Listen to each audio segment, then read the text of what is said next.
اردو دنیا کے ناظرین السلام علیکم۔ ناظرین، آج کی ویڈیو میں آپ کو بتائیں گے کہ بابری مسجد کی جگہ رام مندر کی تعمیر نے جہاں دنیا بھر کے مسلمانوں کے جذبات کو ٹھیس پہنچائی ہے، وہیں پر بالی ووڈ کے بہت سے اداکار اور فنکار بھی بابری مسجد کی جگہ رام مندر کی تعمیر کے خلاف میدان میں آ گئے ہیں۔ بالی ووڈ کے دبنگ خان سلمان خان بھی بابری مسجد کی جگہ رام مندر کی تعمیر کے خلاف سامنے آ گئے ہیں اور ایسا اعلان کر دیا ہے جس سے مودی سرکار کے ہوش اڑ گئے ہیں۔ سلمان خان پہلے بھی بابری مسجد کی حمایت میں کھل کر اظہار خیال کر چکے ہیں اور اس وجہ سے مودی سرکار کی جانب سے سلمان خان کو تنقید کا بھی سامنا کرنا پڑا ہے، لیکن تمام چیزوں کو بالائے طاق رکھتے ہوئے سلمان خان نے بابری مسجد کی حمایت میں ایسا اقدام اٹھانے کا فیصلہ کیا ہے کہ مودی سرکار کے ہندوؤں میں تشویش کی لہر دوڑ گئی ہے اور مسلمانوں میں خوشی کی لہر دوڑ گئی ہے۔ مسلمانوں کی ایک بہت بڑی تعداد سڑکوں پر نکل آئی ہے اور سلمان خان کے حق میں نعرے لگانا شروع کر دیے ہیں۔ ویڈیو کے آخر میں آپ کو یہ بھی بتائیں گے کہ بالی ووڈ کے دبنگ خان سلمان خان کی جانب سے رام مندر کی جگہ بابری مسجد کی تعمیر کے اعلان کے بعد کون سا بڑا اقدام اٹھانے کا فیصلہ کیا ہے جس سے مودی سرکار پر قیامت ٹوٹ پڑی ہے۔ ناظرین، اگر آپ نے ہمارے چینل کو ابھی تک سبسکرائب نہیں کیا تو ابھی سبسکرائب کریں اور بیل آئیکن کو بھی کلک کریں اور ویڈیو کو فیس بک اور واٹس ایپ گروپس میں بھی شیئر کر دیں۔ بالی ووڈ کے دبنگ خان سلمان خان کے دبنگ انداز سے کون واقف نہیں اور مودی سرکار کی انتہا پسند پالیسیوں کو بھی کھل کر تنقید کا نشانہ بناتے ہیں۔ بھارتی وزیر اعظم نریندر مودی نے جیسے ہی بابری مسجد کی جگہ رام مندر کی تعمیر کا اعلان کیا تو سلمان خان نے بھی میدان میں آتے ہوئے اس فیصلے کو خوب رگڑا لگایا۔ بالی ووڈ کے دبنگ خان سلمان خان نے بڑا اعلان کرتے ہوئے فیصلہ کیا ہے کہ سلمان خان خود ایودھیا کا دورہ کریں گے اور وہاں پر بابری مسجد کی بحالی کا اعلان کریں گے۔ سلمان خان نے کہا ہے کہ بابری مسجد کی جگہ رام مندر کو ہرگز تعمیر نہیں ہونے دیا جائے گا کیونکہ بابری مسجد وہ مقام ہے جو صدیوں سے مسلمانوں کے پاس ہے اور اس جگہ پر کوئی بھی اپنی عبادت گاہ کو تعمیر نہیں کر سکتا۔ سلمان خان کے اس اعلان کے بعد ایودھیا میں موجود مسلمان بڑی تعداد میں سڑکوں پر نکل آئے ہیں اور سلمان خان کے حق میں نعرے بازی شروع کر دی ہے۔ سلمان خان کے اس اعلان کے بعد مودی سرکار کی نیندیں حرام ہو گئی ہیں اور سلمان خان کے دورہ ایودھیا کو روکنے کے لیے سر توڑ کوششیں کرنا شروع کر دی ہیں، لیکن مودی سرکار کو اس میں ناکامی کا سامنا کرنا پڑے گا۔ بابری مسجد وہ مقام ہے جس سے کروڑوں مسلمانوں کے دل دھڑکتے ہیں اور اس کی شہادت پر دنیا کے مسلمانوں نے شدید احتجاج کیا تھا جس کا عمل اب بھی جاری ہے۔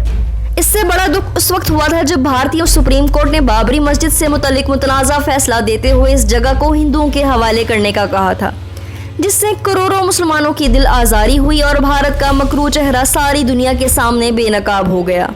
بابری مسجد کی بحالی کا بیڑا اب ایران کی فوج نے اٹھایا ہے اور ایران کے صدر کی جانب سے فوج کو حکم ملا ہے کہ ایودھیا شہر کا گھیراؤ کر کے بابری مسجد کا کنٹرول سنبھال لیا جائے، جبکہ جتنا جلدی ممکن ہو سکے بابری مسجد کی تعمیر کو شروع کروا دیا جائے۔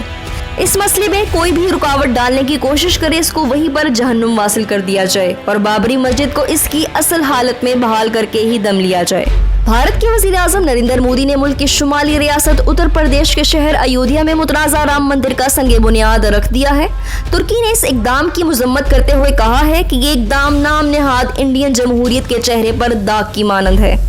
بھارتی وزیر اعظم کی ایودھیا آمد کے موقع پر بدھ کو سیکیورٹی کے سخت انتظامات کیے گئے، جبکہ کورونا کی وبا کی وجہ سے تقریب کے لیے صرف 175 اہم شخصیات کو مدعو کیا گیا تھا، جن میں ہندو نظریاتی تنظیم RSS کے سربراہ موہن بھگوت اور رام مندر ٹرسٹ کے سربراہ نرتیہ گوپال داس مہاراج بھی شامل تھے۔ ایودھیا پہنچنے کے بعد نریندر مودی نے مندر کی تعمیر کے قریب واقع ہنومان گڑھی میں پوجا کی، جس کے بعد وہ سنگ بنیاد رکھنے کی تقریب میں شرکت کے لیے پہنچے۔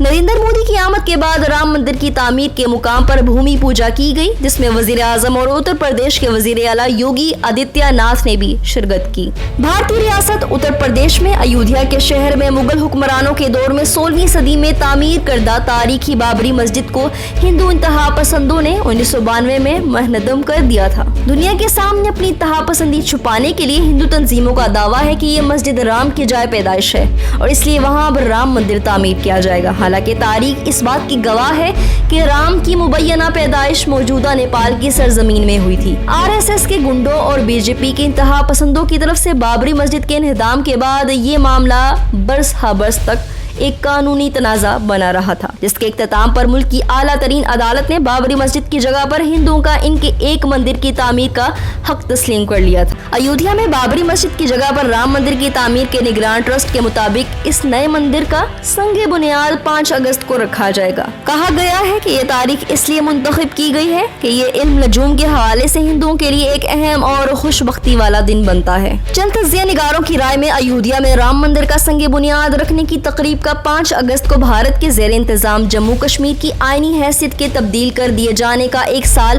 پورا ہونے کے موقع پر ہی منعقد کیا جانا اس لیے بھی بھارت بہت زیادہ علامتی حیثیت کا عامل ہے کہ جموں کشمیر بھارت کے زیر انتظام واحد مسلم اکثریتی خطہ ہے۔ اہم بات یہ بھی ہے کہ اب وشوا ہندو پریشد VHP یا عالمی ہندو کونسل نے، جو ایک ہندو قوم پسند ادارہ اور BJP کی اتحادی تنظیم ہے، اعلان کیا ہے کہ عالمی وبا کے باعث ایودھیا میں رام مندر کا سنگ بنیاد رکھنے کی تقریب میں وہاں موجود مہمانوں اور حاضرین کی تعداد بہت کم رکھی جائے گی، لیکن یہ پوری تقریب بھارت بھر میں سرکاری ٹیلی ویژن پر بھی براہ راست دکھائی جائے گی۔ بابری مسجد اور رام مندر کی جگہ سے متعلق بہت طویل عدالتی تنازع میں گزشتہ برس نومبر میں ملکی سپریم کورٹ نے اپنا جو فیصلہ سنایا تھا، اس کے مطابق مسجد کی جگہ پر ہندوؤں کو ایک مندر تعمیر کرنے کی اجازت دے دی گئی تھی۔ اس کے برعکس ایک متبادل جگہ کے طور پر مسلمانوں کو 5 ایکڑ کی ایسی جگہ دینے کا فیصلہ کیا گیا تھا جہاں وہ اپنی مسجد تعمیر کر سکے۔ ایودھیا کی تاریخی بابری مسجد پر ہندوؤں اور مسلمانوں کے درمیان تنازع کو 1 صدی سے زیادہ کا عرصہ ہو چکا ہے۔ ہندوؤں کا دعویٰ ہے کہ یہ زمین ان کے بھگوان رام کی جائے پیدائش ہے اور یہاں پر بابری مسجد کی تعمیر مسلمان سپہ سالار ظہیر الدین بابر نے 16ویں صدی میں ایک مندر کو گرا کر کی تھی، جبکہ مسلمانوں کا کہنا ہے کہ رام کی جائے پیدائش سے متعلق ہندوؤں کا دعویٰ محض جھوٹ پر مبنی ہے